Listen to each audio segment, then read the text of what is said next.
again, everybody, and welcome to another 80s Golden Age of Comedy show. I'm thrilled to be able to bring you some of the brightest people in the world of show business, whether they be incredibly talented stand ups or producers of sitcoms during those years, during those 80s years. I mean, this show allows me to bring you the best people in the business. And today is absolutely no different. We put together a show here in 15 minutes with my guest, and I'm thrilled that he was available. And Bob Perlow suggested that Marc Sotkin would be available to do a show. And when I heard that, I was very excited, and I'm so happy to have Marc Sotkin on the show. Marc, welcome to the 80s Golden Age of Comedy. Thanks, Bruce. Good to be here. So, Marc, you've done so much. We're going to talk about all the things that you've done in the business, and we're going to hear about who you work with. But at first, I'd like to hear about who is Marc? How was Marc growing up? Did his family life have anything to do with going in the direction of the entertainment business, show business? So, just pretty funny family. My father was funny. He was a guy who used to tease people a lot, though, and so my memories of the dinner table are different than my older sister's memories of the dinner table. For me, I always found his teasing funny, and I was able to top him. So getting people to laugh at the dinner table was my joy. Actually, my sister and I joke about, to me, the biggest thrill was I could make my mother pee in her pants for laughing too much. Stop, you're going to make me pee. That was the thrill. And I grew up in Paterson, New Jersey. Oh, okay. And actually, I didn't know it at the time. One of my first show business friends was I went to day camp with Bruce Valanche. Oh, my goodness. You know, Yes. I've had Bruce on the show. Oh, and I did a video with Bruce. I just recently did a video with Bruce. And had we known in 1952 what we were going to wind up doing, the Camp Pinecrest show would have been a lot funnier. Yeah. Anyway, grew up in New Jersey and I went to the University of Kentucky. Wow. I'm pretty sure my guidance counselor was getting $50 a head to get kids from New Jersey to go to Kentucky. Probably another 25, a Jew from New Jersey. Hey. Unbelievable. Spent 4 years there, and where I met my wife, who I'm still married to. Nice. And Nice. then went back to New Jersey. Worked for my dad for a while in the schmata business in New York, making fabric for men's neckwear. Got to the point where I was going to the movies during the day with my briefcase, so I was like the highest paid shipping clerk in the world. And so to cheat my way into show business, this was probably in 1971, a friend of mine, we bought this was when Sony first brought out Portapacks, little cameras that you could videotape. And people hadn't seen themselves on TV at that point. And we would go to club golf tournaments and go out on the course and shoot everybody shooting. And I had made a golf club that you could break over your leg. And I'd tell somebody to go into a sand trap and miss the ball 3 times and break the club.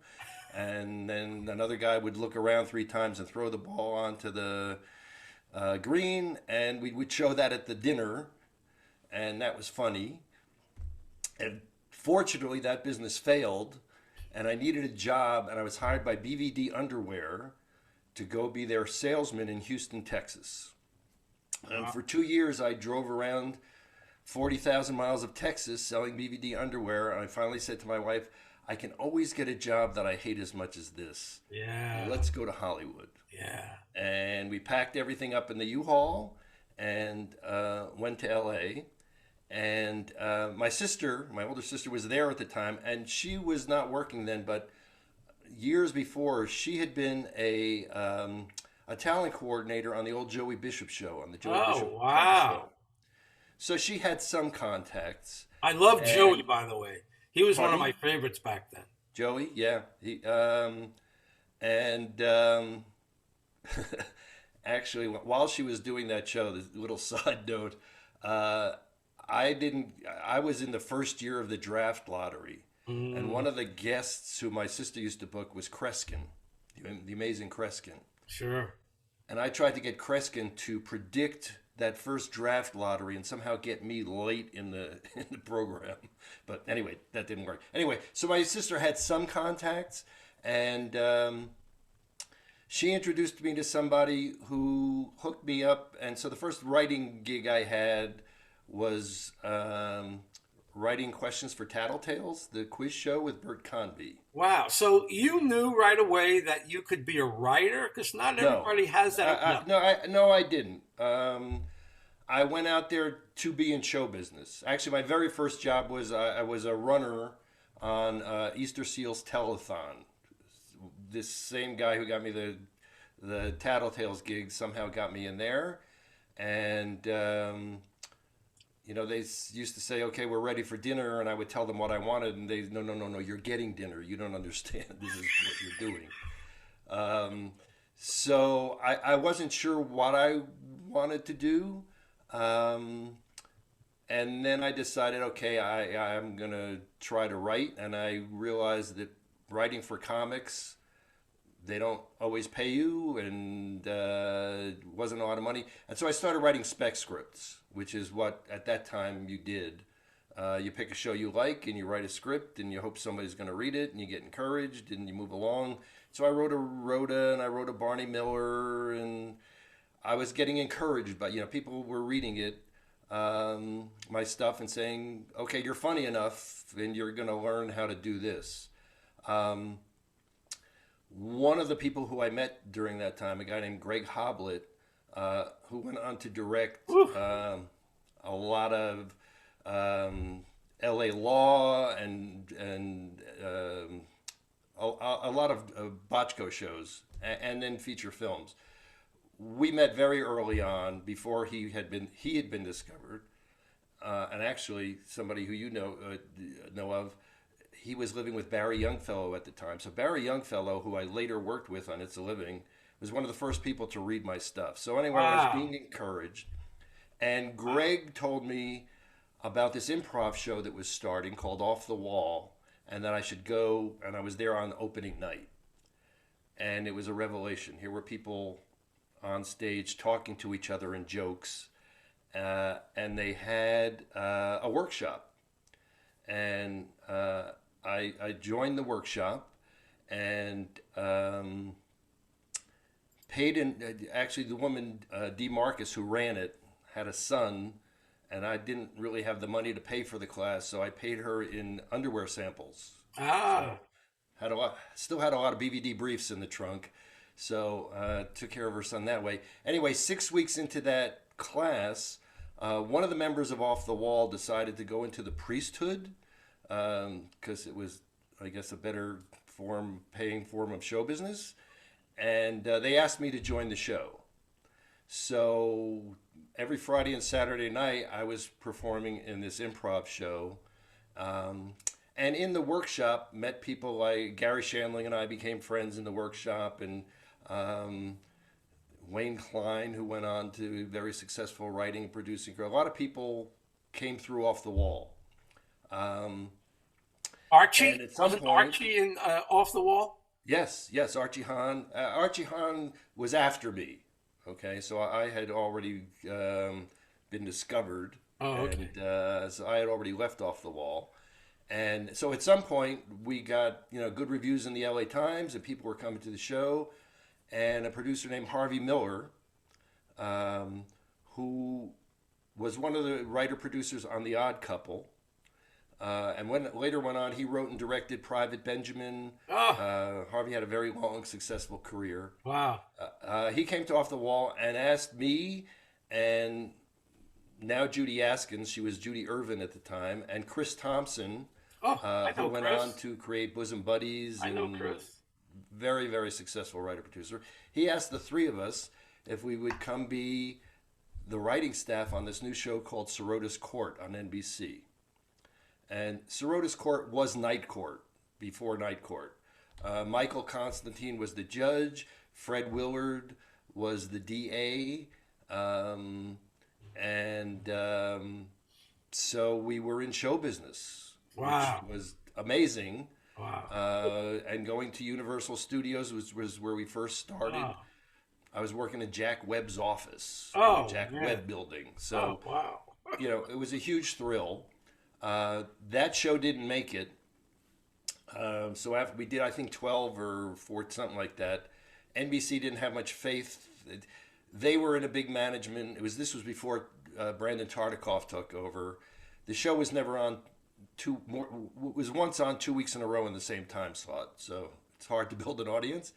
So when we were canceled, was just when Cindy Williams had and Marty mentioned this, had the writing staff of Laverne and Shirley fired. And since Harvey was friends with Gary from working on The Odd Couple, he said, you got to hire these 3 people. And so we went from Sirota's Court to Laverne and Shirley. And How did that work out? it worked out great. Yeah? It worked out great. Okay.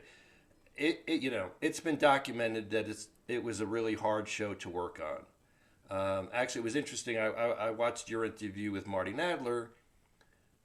When we got there, Marty and everybody, they were already pretty beat up. And as it turns out, Marty is not the only producer of Laverne and Shirley who was ever fired, because there were enough to make a good-sized fraternity. I was never fired when I became producer. But we started as story editors, and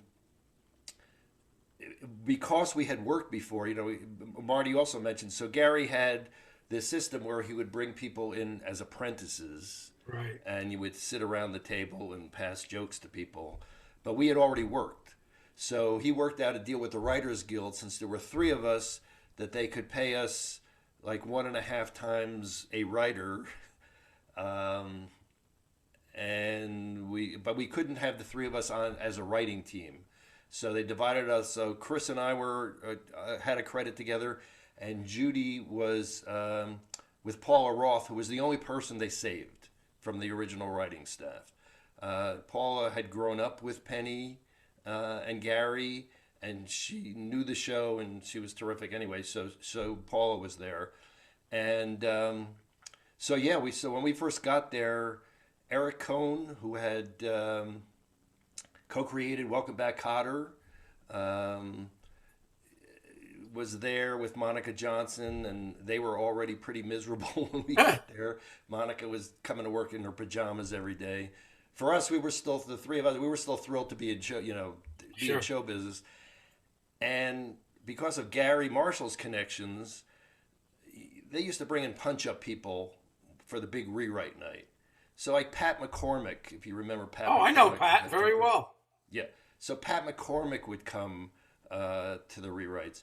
And Jerry Belson, who was actually Gary Marshall's original writing partner, brilliantly funny guy. He did punch-ups on Sirota's Court, but he would also come and punch up on Laverne and Shirley. So we were working with these amazing people.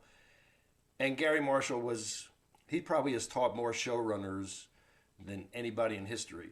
If you wanted to go to editing and your work was done, you got to go to editing. If you wanted to go to casting, you went to casting. So it was graduate school. It was amazing. And we were in this K building, and we were on one end of the floor, and Happy Days writing staff was on the other. Wow. And on a week-to-week basis, either they were the number 1 show or we were the number 1 show. You have to remember back then, there were 3 networks. Right. NBC, CBS, ABC. There was no Fox. The numbers we would do, the overnights from Chicago in the winter were unheard of. Yeah. So we stayed through a number of producers, and usually they would stay for a while and then get fired. And at some point, Arthur Silver was the executive producer. And 1 week, because, what would happen was, we'd get a call from the stage, and it would say the ladies would want to see you on the stage, and you go down and you'd see something that had absolutely nothing to do with the script. And I would call my wife and say, I'm not coming home tonight. And 1 week, Arthur said, damn it, we're going to get them to do what we want them to do. And he was gone. So, like, immediately, it was over for Arthur. So it took about 3 weeks, and I think they probably put ads in the Valley Green sheet for producers. And as Marty's pointed out, nobody would take the job. Right. So at that point, they finally made Chris Thompson and I the showrunners. And the first thing I said to Chris was, let's go see what they want to do rather than tell us what we want to do and see how that works. So we went down and we met with Penny and Cindy. And I remember one of the first things Cindy said was, I think we should be hypnotized and act like chickens. Okay. Great. I just got to figure out now who snaps their fingers and says you're chickens when they're hypnotized. It was a great episode. I don't know if anybody remembers that episode. I don't remember. They were working in a department store and they were in the window and they were hypnotized and they had this fight like chickens. Great episode. So Chris and I we made it through and we didn't get fired. And then I was offered to do a big rewrite and produce a pilot called Working Stiffs with Michael Keaton and Jim Belushi. And so I left Laverne and Shirley, did Working Stiffs, which also didn't make it, which is part of the game. And at some point after that, I did a couple other shows and did some writing. The last season of Laverne and Shirley, Penny was supposed to direct The Joy of Sex. That was actually going to be her first feature film directing. And she wanted me, and actually John Hughes had written the script. Great, really, really funny, but not much. The story needed help, and it needed help. So Penny had them hire me to do a rewrite, being supervised by Jerry Belson. And since Penny wanted to be together as much as possible for the rewrite, she asked me to come back to be the showrunner on Laverne and Shirley for what turned out to be the last season. So that season, and to give you an idea of what it was like, we were going to do 22 shows in 22 weeks. Normally, Whoa. you do 3 or 4 episodes and you take a week hiatus. The actors go rest because I guess they're so tired. But that gives the writers a chance to catch up. So we're going to do 22 shows in 22 weeks. I was only going to have Penny and Cindy for 18 of those weeks because Penny was getting ready to direct a movie. Cindy was pregnant, but they had to be in all 22 episodes. So on some of those 18 weeks, I had to just do a quick scene of them going, Lenny and Squiggy, we're going to Chicago. Lenny and Squiggy, we're back from Chicago. We get started, and Cindy's contract was that she had to be out by 11 o'clock sharp. 6 weeks in, we're at like 10:15, and a light goes. We got like one shot left, and the light goes out. And the lighting guy tells me 10 minutes tops, we'll have it fixed. There's actually a hospital bed there for Cindy to rest.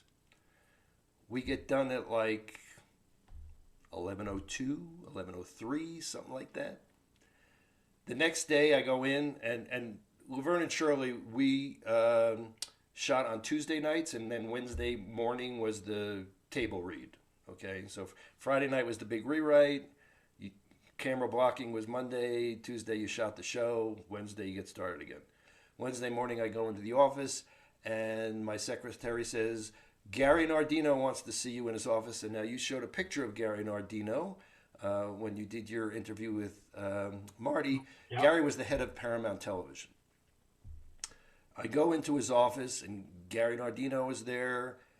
Tony Thermopoulos, the head of ABC, is there. Whoa. Gary Marshall is there. Whoa. Peter Roth, who later became the head of Warner Brothers, who was just the ABC guy on the show, was there. These people didn't normally come to a meeting with me. What the fuck did you do? Cindy Williams has quit the show. And that's when it became evident that it became the Laverne show, and the whole thing was you couldn't shut down. That the showrunner's job really is don't shut down. It's too costly to shut down. Well, we need a script. There is no script that just has Laverne in it.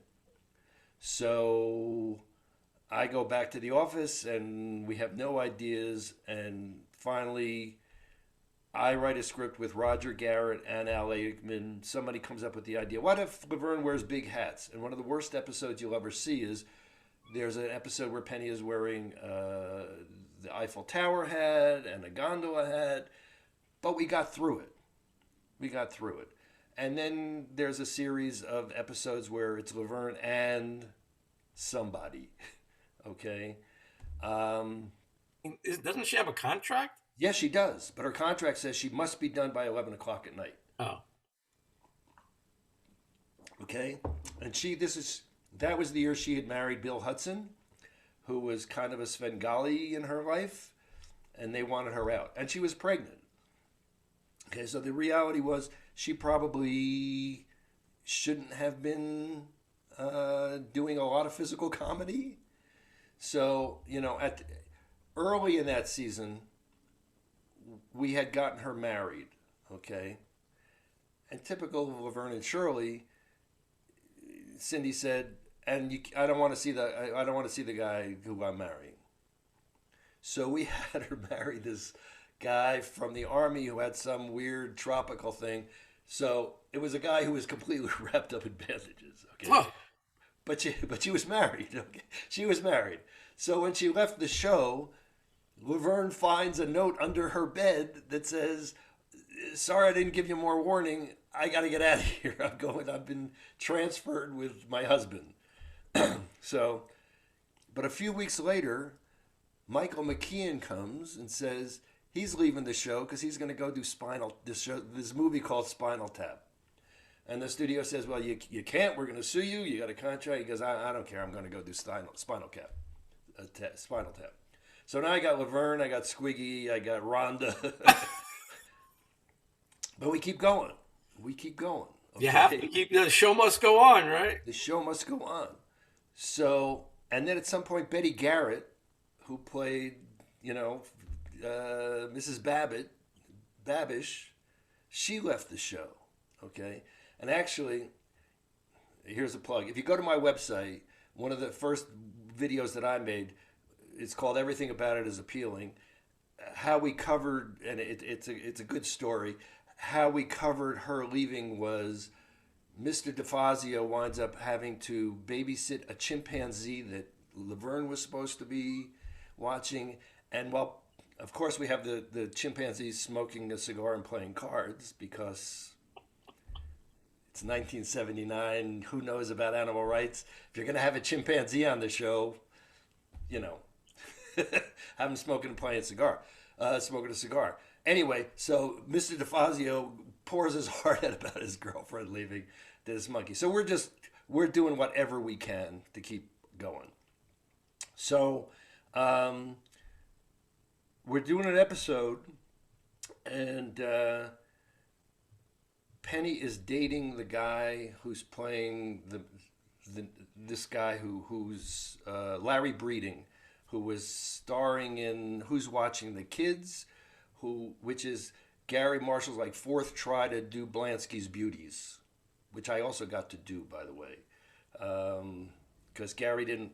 When we first worked on Laverne and Shirley, we came on for the last 4 episodes of a season. And so with that, we wouldn't go away. Chris, Judy, and I were put on Blansky's Beauties, which was terrible, terrible show. Anyway, so Larry Breeding is now playing Penny's boyfriend on Laverne, and Penny is seeing Larry Breeding in real life. Okay. We do the Friday run through. We do the big rewrite. We come in Monday morning. There is no Larry Breeding. Oh, they broke up already? What? They break up already? No. Worse. Unfortunately, worse. His agent doesn't know where he is. Nobody knows where he is. And it turns out Larry Breeding had a horrible car accident, drove his car into the underpass on Fountain Boulevard or something. He's dead. Okay. We're still supposed to do 22 shows in 22 weeks. Oh, my God. Penny, what a unbelievable trooper, pulls it together. We bring in Jim Belushi to play the same role that her real-life lover was playing, say the same words. So it winds up that it took 23 weeks to do the 22 shows, but we did it. Wow. And that was Laverne and Shirley. That was my experience on Laverne and Shirley. Wow. Was it a tough place to work? Yeah. Do I wish that the process was more joyous for everybody? You know, Marty told the story of somebody saying, "Who wrote this shit?" The way I met Penny, Cindy, Michael, and David was that first couple days on the show, Chris and Judy were in the office, and the 4 of them came in my office, threw the script on the desk, and said, "Who wrote this shit?" Okay. Not us. We just got here, baby. And so, you know, it's the only show I've worked on when you would go to the table read. We read 2 scripts, not one. We wrote this week's script and next week's script, ostensibly to say, oh, we want to get a head start on next week's script. The real reason was you didn't know if they were going to go, we don't want to do this shit. Well, this is the only shit we have. So, but they were brilliant. Okay. The difference is when they would say the ladies would like to see you on stage, I would call my wife and say, I'm not coming home tonight. When I first went to work on Golden Girls, I got a call that said the ladies would like to see you on stage, and I was like Pavlov's dog. It's like, oh my God, I'm here again. I go down to the stage, and Betty White wanted to change the word this to that. I don't want to say this one, I want to say that one. I said, okay, Betty, just this once, but don't let this happen again. Yeah. So, and she, they got it. They knew what was going on. So, but you know, we did good work. Laverne and Shirley was pretty damn funny. Oh yeah. So, oh yeah. And anyway, that was Laverne and Shirley. And the Golden Girls. I mean, people love the Golden Girls, man. People still love the Golden. It amazes me. I just wrote a tweet. I answered somebody who wrote a tweet about having always watched the show with her grandmother. And I can't tell you how many people have said to me, I used to always watch the show with my grandmother or my mother. I always said if I had a tattoo, it would say, it's my mother's favorite show. And so as a result, we have this whole generation of new fans, people who are still watching the show. And we did great work on that show. But very different process than Laverne and Shirley. So I do want to know about the actresses on the show. I mean, they're Estelle and, you know, just some great classic actors. Let's talk a little bit about that. So they were just amazing professionals. On any show you work on, or for me anyway, you go through periods where you go, oh, you know what? She's my favorite. This one person's unbelievable. And then you go, and it used to happen with Penny and Cindy, because you'd go to screenings and Cindy on camera was like, oh my God, the camera loves this person. Unbelievable. So on Golden Girls, they all hit home runs. They all hit home runs. There would be weeks where we'd go, you know what? Don't even bother learning this joke. We're gonna get you something better. And they would go, no, give us another day, and they would make it work. Estelle was kind of a frightened mouse in some ways. You know, on all these shows, you do a lot of rewriting. Okay, so from now Golden Girls was a Monday to Friday week. So from Monday to Friday, on a bad week, a script could change, I don't know, 75, 80% if the Jeez. story was in trouble. But joke wise, you might have a joke that worked on Monday and you'd be tired of it by Wednesday, or it wasn't going to be working. On Golden Girls, we would shoot two shows on Friday. We would shoot at 4 o'clock, which was a dress rehearsal, and we didn't use much of that, but it was an education because the audience might be laughing at places we didn't expect to laugh, or not laughing at places that we would expect to laugh. So you If that held them for happened, 2 shows, though, right? yeah, and same show, same dress rehearsal, and then shoot again at 7, which was the real show. Well, we would write new jokes between that 4 o'clock Wow. and that 7 o'clock show. That Wow. used to terrify Estelle. Estelle used to always ask for cue cards, and the other ladies wouldn't let her have them Really? because, well, they would say if you're reading a cue card, you're not acting, you're reading, and it's true. So, they were just B. Arthur, people definitely intimidating. Um, when I first got there the first week, so in between that 4 o'clock and the 7 o'clock show, you have dinner with the cast and you give them notes. So, situation comedy is more a writer producer's medium than a director's medium. So, in movies, it's a director's medium. The director is king. In sitcom, if I'm the show, I can give actors notes. I can say, "Why don't you try this?" or "Why don't you try this?" or you know. Um, so you're free to talk to the actors. So at that dinner, my job is to give the actors notes.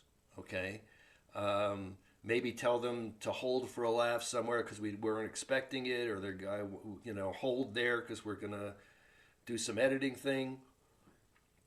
And the first week, I don't remember what the note was, but I had to give a note to B. And the first thing and you're in a room full of people. The crew is there, the cast is there. And immediately she goes, "And why is that, darling?" Okay, I better have a good answer. Fortunately, I did. But I loved, B was great. And you know, I'm not somebody, I'm not, I don't, there are very few actors who I'm friends with because they're worried about them and I'm worried about me. so, um, but she was great. Betty, I had been a fan of Betty's from since I was a child. I had always watched her on television. Um, What is something that people wouldn't know about Betty that you can tell us? she's the most controlling bitch you'll ever know. There's really nothing. That she is who she is. She really is. Um, and she's so quick. She loves doing dirty jokes. You know, in reality, the Golden Girls is four old ladies doing dick jokes. It's what it is. Okay. Yes, we managed to bring in heart and everything else and do, you know, amazing shows about really difficult subjects. You know, on Laverne and Shirley, we used to pride ourselves. We never did a very special Laverne and Shirley. Okay, I mean, we did one. Mrs. Babish's daughter had a learning disability, but other than that, we never did a very special Laverne and Shirley. And on Golden Girls, we used to do them all the time. Um, but she loved, you know, if you did a joke about spanking the monkey, She Betty liked that. loved Betty loved doing spanking the monkey jokes. So they were all good. I think Rue probably had the most process in terms of acting. Um, I read I her don't know. book. I read her book, Rue's book. Yeah, and so she was a little more complicated than the others, but not terribly. Not to the point where she was a problem. I remember just like one joke where B didn't. Well, two. Okay, there's two things. One, I wrote a joke for B where a la Bert Lahr from Wizard of Met Oz. The Wizard of Oz, a la Bert Lahr, she was supposed to go, "I'll murderize him. I'll murderize him." and she didn't want to do that. And we once wrote a joke about a tuna fish sandwich, and none of the ladies wanted to say tuna fish because of the dolphin situation. They are all incredible animal lovers. Other than that, I don't. And, well, I wrote an episode about there was a character, Dorothy's brother Phil was never seen. He was a cross dresser. And so there was a lot of jokes about him being a cross dresser. And I wrote an episode about Phil dying. Okay, so this is losing a brother, losing a son. It was nominated for a way. It was a really good episode. And on that Tuesday night, so we start on Monday, on Tuesday night, Estelle calls me at home, which never happens. Didn't want to do it. And we had a long talk, and it turned out there were scenes that she felt that a mother, he had an open casket, and so he was in a teddy because it's what he wanted to be buried in. Okay. She felt she couldn't be next to that casket, and while jokes were being made, so we worked it out.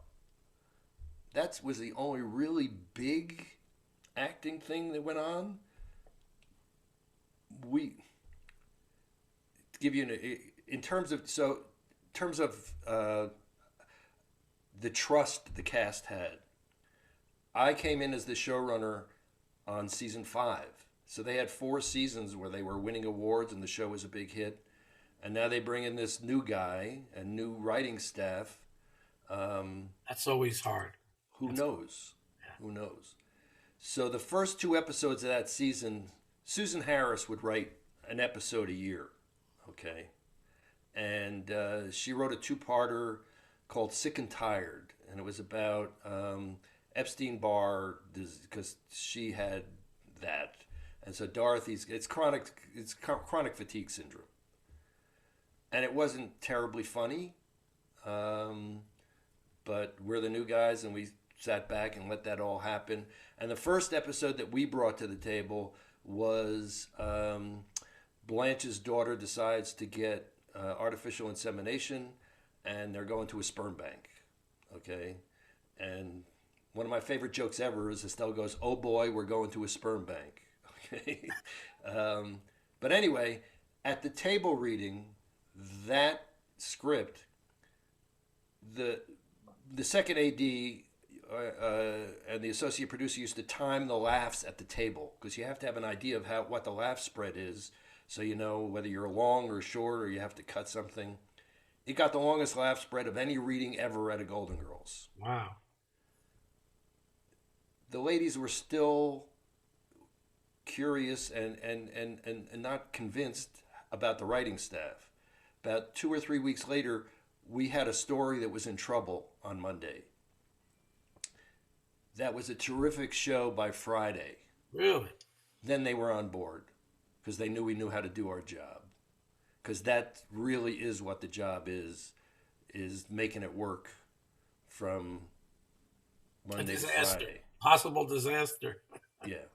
So in between Laverne and Shirley and Golden Girls, Gary Shandling and I had become good friends back in that workshop. And I co-wrote with Gary the 2 specials he did for Showtime. Gary Shandling Alone in Vegas and Gary Shandling's 25th anniversary special. And here's one that I haven't told ever in public. Before I got hired on Sorota's Court, Gary and I actually did a double act together. Oh, wow. So Gary's middle name was Emmanuel, and my middle name is Daniel, and we were Daniel and Emmanuel. And the act was terrible, just horrible. And Gary at that time was still writing. He was a very successful sitcom writer before he did stand-up. I love Gary. Yeah. So, fortunately, I got offered my job on Sorota's Court and said, "Gary, go with God." And I went and did that. But anyway, then we wrote those 2 specials together. and we were writing a pilot together for NBC. This was before he did It's Gary Shandling Show. Love that show. Right. And Gary wanted to do all those things that he did on Gary Shandling Show on the NBC pilot, and they didn't want any of that done. So it was a pretty down the middle of the road pilot. But while we were doing that pilot, Paul Witt, I happened to see him at NBC. I had worked for Whit Thomas before on a show called I'm a Big Girl Now that was with Diana Canova from Soap and Danny Thomas, which was also one of my huge show business thrills. Growing up watching Make Room for Daddy. Yes. Loved that show. Loved working with Danny Thomas. I loved Angela Cartwright. Yeah, okay. I loved Rusty Hamer. Okay, and I'm straight, but you know, he was the kid you wanted to be, because he was what I was at home, and my father's humor was very much like Danny Thomas's, so it was like writing for Danny Thomas, okay, for my dad, and Danny Thomas and I kind of fell in love working together on that show. Wow.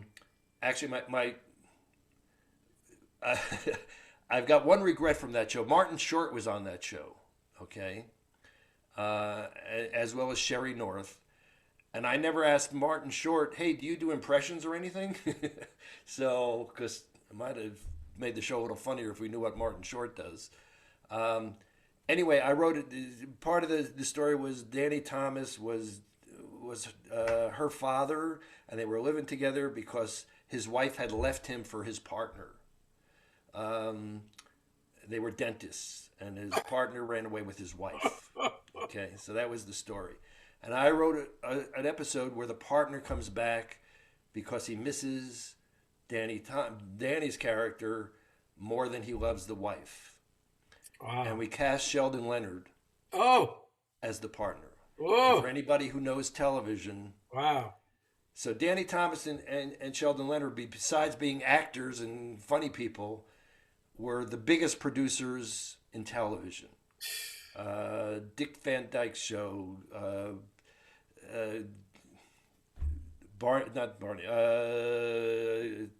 Mayberry RFD. Andy Griffith. I Spy. They did our shows. Oh. They were huge. And so Sheldon played his partner. Wow. That was a thrill. Anyway, that was the first time I'd worked with Whit Thomas. I was then at NBC doing something on the Gary Shandling pilot. Paul Witt saw me and asked me if I would produce It's a Living, which was going to happen in syndication. I had a minor acting role on It's a Living in 81 and 82. David Auerbach was a friend. We talked about this before. They had a writer's strike. He came out to Boston where I was still living. He said, "What are you doing here?" I said, "Not much." He said, "Come out to LA and we'll hook you up as best we can." And he made me a one of those extra minor principal actors in It's a Living, and I got to be on that set, almost every So show. you were in the restaurant. Yeah, exactly. You were in the restaurant. All right. So It's a Living was a show that was on you were on it when it was on network. Yes. So It's a Living was on ABC, and it was at the same time as I'm a Big Girl Now. So I was doing I'm a Big Girl Now, and It's a Living was happening on another stage, and It's a Living got canceled. It was just when cable was starting to make inroads into the rating system. So It's a Living was canceled, and not everybody's going to understand this, with like a 27 share. Shows would kill today for a 27 share. That means that of all the TVs that are on, 27% of the TVs are watching your show. So it was canceled. Shortly after that, The Cosby Show had made the first huge syndication deal. And Paul and Tony came up with the idea, or somebody came up with the idea, to do a show, original shows, for first run syndication, which meant that we were shooting the shows, and then in every market, the show was sold different time, different place, Right. in different markets. So in LA, it was on Saturday afternoons. Our lead-in was Raiders Playbook. Okay, so no one in LA was watching It's a Living. B. Arthur, except for B. Arthur, and B did have a bit of a drinking problem. Okay. And Saturday afternoons, she'd be a little loaded, and she watched It's a Living, and she liked the show. I think it probably helped me get the job on Golden Girls. Wow. Wow. So I wound up doing 4 years of It's a Living, which was my favorite show business experience ever. I mentioned to you, it was kind of like my dad's got a barn, let's do a show. No network notes, no studio notes. Danny Thomas would guest on it once a year. I got to work with Danny again. Of the 102 shows we did, I wrote 27 of them. I got to direct on that show. It was my favorite, and I just heard the characters. And so I loved writing that show. You know anything about Ann Jillian now? I mean, No, and Ann and I were. It was a tough year. Okay, it's well documented that she was very ill, and what a trooper! She stuck it out, and I think on a professional level, she was feeling a little disappointed. She was the star of It's a Living when it was on network, and now we're on syndication. And Raiders Playbook is our lead in LA. And she was battling cancer. So it was a very tough season for her. So she only did that first season. We did 4 years of it, and she did that first year. And then Cheryl Lee Ralph came in. And also Crystal Bernard was one of the people they brought in syndication. She replaced one of the other waitresses. Dick Shaw was the chef. They replaced the chef. And Miss Mercer? yes, Marion Mercer, who, God, she was great. I loved writing her. Actually, her character and Dick's character. Great character. Oh, man. It was, yeah. It was just really good to do that show. And when we finished, the way I got Golden Girls, actually, and I don't think I've told this story publicly before, I left. It's a Living was over. Gary Shandling had just signed this deal with Fox. They were going to take It's Gary Shandling show, which very few people had seen at Showtime. Not everybody had cable and those things then. And it included 4 pilots, that deal. And so Gary, we were both being managed by Brad Gray at that time. And so they brought me in to co-create a show with Bill Maher, a sitcom. Okay. Bill obviously very funny and very successful. I think this worked out okay for him too. We spent like 3 days in a room together, and I don't remember us making each other laugh. Ooh. Okay, this was not going to be fun for me Ooh. or for him. And so I called Paul Witt, and I knew that they were I knew that the people who had been running Golden Girls were leaving, and that's pretty normal a lot of times in sitcom. You work 3-4 years. There are only 7 stories, okay, and it's how you tell those 7 stories 100 times to fool the audience. Good insight. The rent is due, or your high school nemesis has come, or there's 7 of them. That's it. Okay. So very often people leave. So I knew that the first people were leaving, and I called Paul Witt and said, "Have you found anybody to run Golden Girls yet?" And he said, "No." And I said, "How about Marc Sotkin?" And he said, "Interesting." So then he had to go talk to the network. I had to go to lunch with the ladies. And I was hired. I told Brad that the producer in me was firing the writer of me from the Bill Maher show. and I went and did Golden Girls. Wow.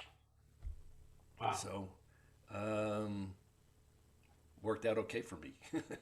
It was a good move. What about the last 10 or 15 years? Because I know the industry's changed so much. Uh, I had on Billy Rebeck the other day, and Billy said, all of a sudden I wasn't funny anymore. Everything changes. Tell me about that for you and your point. Well, for me, um, a lot of it was personal decisions that didn't work out the way they should have. So when the last season of so I'd done 2 years of Golden Girls, and I didn't think LA was going to be good for my family life. Okay, I had two little kids. I had who I wasn't seeing enough. I had like a 3-year-old and a 1-year-old. I felt staying in LA, either they would wind up in rehab or I'd wind up in rehab. I'd be on wife number 3, only be able to afford wife number 2. So I moved to Colorado, okay? And I worked it out with Paul and Tony that I used to fly in Monday morning for the table read, stay till Tuesday after the run through, and then I went back to Colorado. Wow. I was available for consultations, and there were other people there who were ready for more responsibility. So they kind of ran the show when I was not there. But being away, you sort of disappear. And if you're not there, you're not on people's minds. Exactly. Yeah. I made the mistake of feeling that Brad Gray was not worried about me. He was worried about other people, and I got rid of Brad Gray the day before he became Brad Gray. It turned out he was more worried about, Brad Pitt than me. That was not a good move. Example, when I was with Brad, if I was pitching something at NBC, I was pitching to Brandon Tartikoff. I switched to an agent who had been an early agent of mine who was always trying to get me back after I had left her. And the first movie pitch I had was with a guy who didn't have windows in his office. And if you're pitching to somebody who doesn't have windows in their office, Not good. movie's not getting made. No.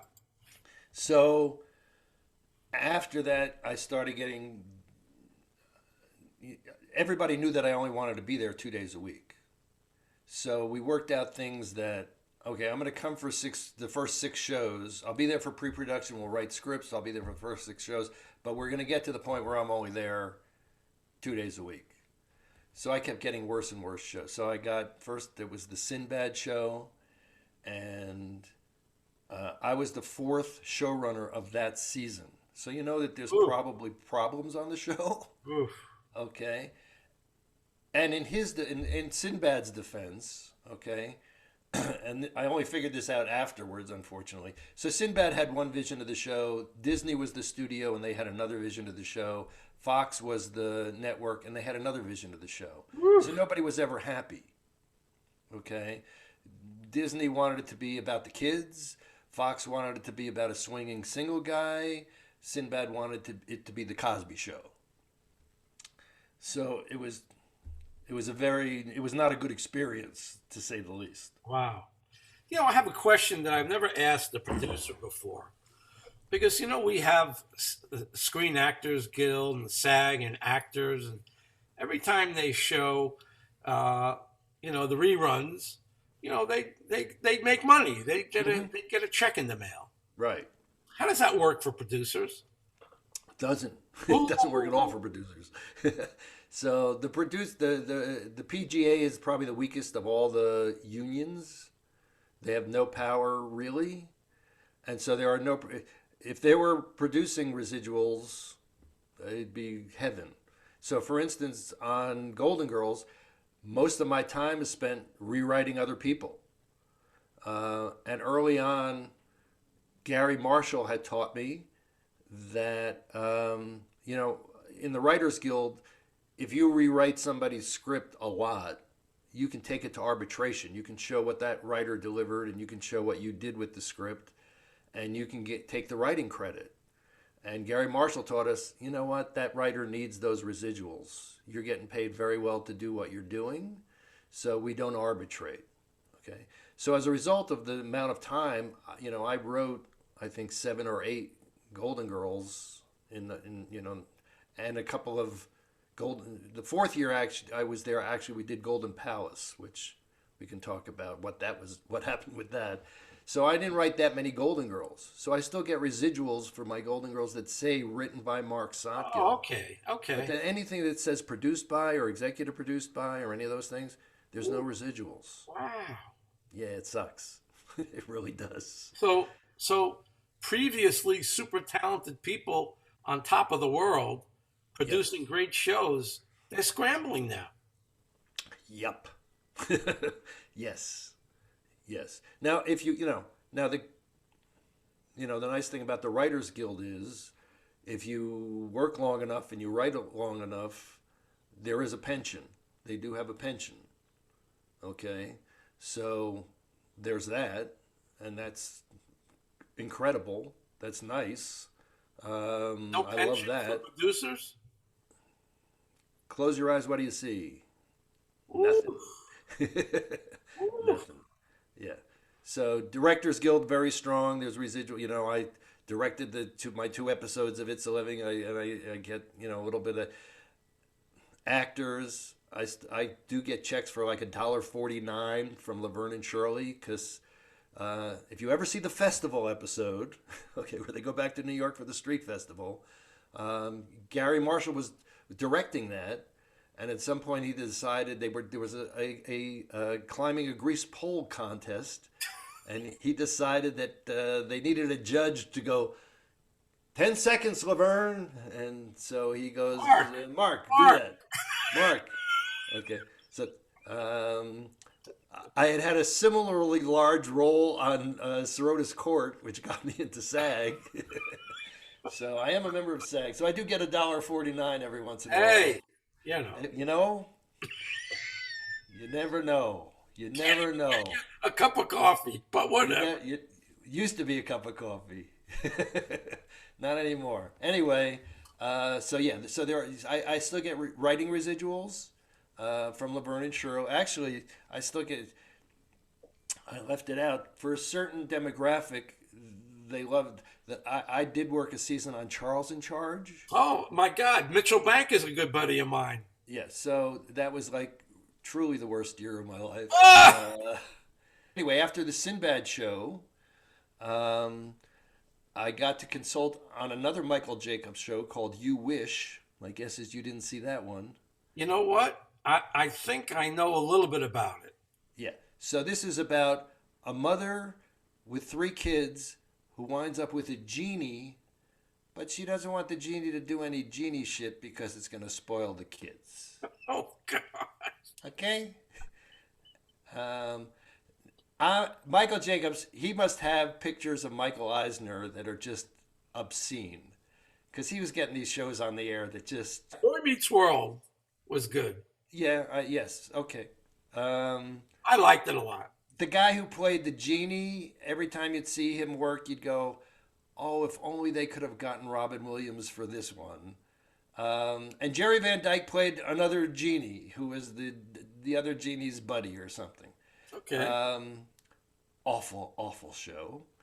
And then, just horrible. And then I got to do a show called First Time Out. Didn't see it, did you? Didn't see that one. Didn't see it. That was starred a woman who was a stand-up comic who had 5 good minutes, and they gave her a show. Who was the comic? Jackie Guerra was her name. And not a very... Yeah, it's a long story. I wound up calling her something terrible in what I thought was a conversation that was not to be repeated, and it was repeated, and so you can't call your star what I called her, and so I got canned from that. But those were the quality of shows I was getting with the new agent. Um, and after that, I got rid of that agent because a lawyer told me that no problem, he was going to represent me, and then he turned out to be not representing me. And so I didn't have representation. And I was in my 50s. And an agent friend of mine who I asked if he would represent me said, I can't get work for my clients who are in their 50s who I have. What am I going to tell them if I sign you? So that was sort of it for me. It was the end for me. I've written 3 novels. So creatively, I've kept okay. Um, I did an internet thing in 1997 before there were iPhones, which was way too early, but wrote a business plan, raised a couple $1,000,000, got to learn about that world. So I've kept busy. Um, but in terms of working and getting paid, that ship has sailed. So yeah, I mean that's show business is very much like professional sports. You don't know when you've played your last game. Okay. And you're going to play your last game. And you're going to play your last game, and there are very few people playing professional. You know, Tom Brady is the one and only Tom Brady. There aren't a lot of guys doing that job. You know, I love Tom. Tom Whedon and I worked together on all the years on It's a Living, and we worked together on Golden Girls, and on the Sinbad show. But even on Golden Girls, so Tom was older. Tom was in his 50s then. Tommy would occasionally doze off at the rewrite table. Well, it's 12. It's 12 o'clock at night. It's 1 o'clock in the morning. It's bedtime. Come on. So, you know, the idea of me doing, a rewrite now, forget it. What if you had an interesting project Yes. that you kind of liked? Do you I still do. have some fingers and toes in the business? No, I don't have any. There's no water on any of my fingers or my toes. Everybody's Actually, left, right? Everybody's moved. I'll give you an example. If you go to marcsotkin.com, so a few years ago, a big Golden Girls fan who is an artist, a guy named Kevin Bapp, did a video called Super Golden Friends. He took the opening credits of Golden Girls and using something called rotoscope, made Dorothy Superman and one of them is Batman and made them all superheroes, okay? And it had like 1 million views. Wow. And it's funny, okay? And I got in touch with Kevin Bapp just to say, hey, I did Golden Girls and this was funny and I liked it. And he's a huge Golden Girls. The reason he did it, huge Golden Girls fan. And we were talking, and I said, there is something probably funny about 5 older superheroes who didn't get the best superpowers in the world, who lived together in New York. Yeah. Okay. And I didn't want to write it alone, so I brought on Tracy Gamble, who also worked on Golden Girls. Tracy also did 10 Reasons Why You Can't Date My Daughter with that show with, he's a long, successful career. And Tracy's very funny, and we like working together. And we did a graphic novel with some animations in it, okay? And Bruce Valanche plays Radio Interference Man, who can just cause your iPod to stop working. That's his great superpower. Jimmy J.J. Walker plays Denominator, who's good at math. Jim Vallely, who's possibly the funniest guy in the world. If you ever saw the Funny Boys on The Tonight Show, he was one of the Funny Boys. He's one of the superheroes. And Paul Wilson, who if you saw him, you'd recognize from Cheers, and was in Off the Wall, is one of the. Anyway, we have, so there's animations with talking, and there's a graphic novel, and it's called The Improbables. And it's all available, including my novels. They're all available for free download on my site. I'm not even charging anymore. I just want people to enjoy the work. Okay. I thought that was it, with all the streaming services but I don't have representation. We got a couple agents who sort of shopped it but didn't really shop it. I liked what we did so much. I wrote like 6 more episodes. Wow. Kevin Bapp, he had to go make a living, so he couldn't spend all his time drawing the Improbables.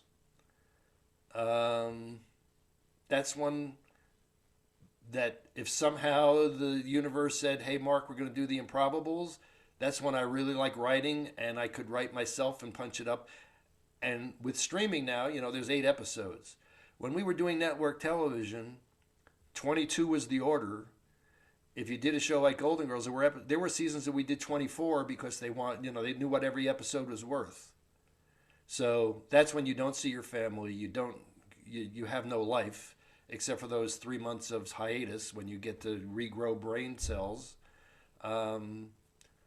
Yeah, I could do 7 or 8 episodes a year of the Improbables and have fun and be happy doing that. Wow. But I don't think that's going to happen. Yeah. Listen, I love talking to you. We can talk all day. We've done a great show here. I've learned so much and got so much insight onto your world and so many of the other projects and programs you've worked on. So I want to thank you so much for doing the show. Is there anything else that is at the top of your mind now that maybe you haven't gotten the chance to speak about before we go? No, not really. But I would tell people I would love you to go to marksotkin.com. Absolutely.